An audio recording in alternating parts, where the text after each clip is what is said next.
श्राद्ध भी कई प्रकार के होते हैं।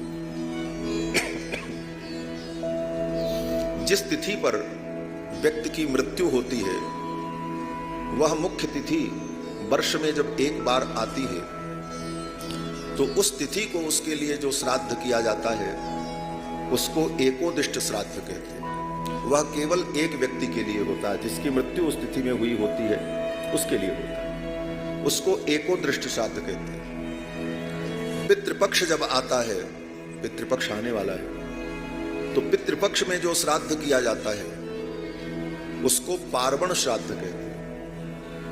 उसका नाम पार्वण श्राद्ध है क्योंकि वो पितरों का पर्व है। 16 दिनों तक पितरों का पर्व होता है, पितरों का उत्सव होता है।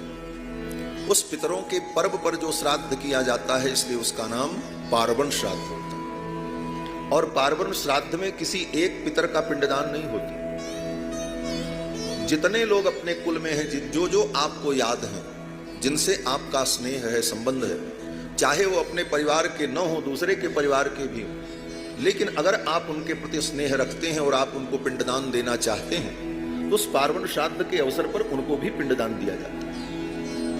उसमें भी क्रम होता है, पहले पिता को, फिर पितामह को, फिर पितामह के पिता को, फिर माँ को, फिर दादी को, फिर परदादी को, फिर नाना जी को, फिर परनाना जी को, फिर उनके पिताजी को, फिर नानी को, परनानी को, और उनकी जो सासू माँ थी उनको, और इसके बाद फिर अपने चाचा, मामा, मौसी,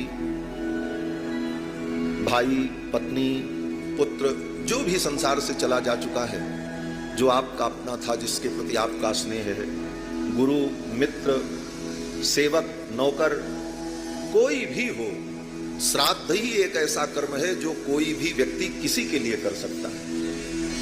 केवल अपने पितरों के लिए ही नहीं किया जाता। आपकी अगर श्रद्धा है कि अमुक व्यक्ति के घर में कोई नहीं है, उसका बेटा बेटी नहीं, कौन उसका पिंडदान करेगा, आपकी श्रद्धा है उसके प्रति, तो आप उसको पिंडदान करें, उसको पिंडदान प्राप्त होगा, उसको भी उत्तम गति की प्राप्ति होगी। कोई भी व्यक्ति किसी को भी पिंडदान कर सकता है।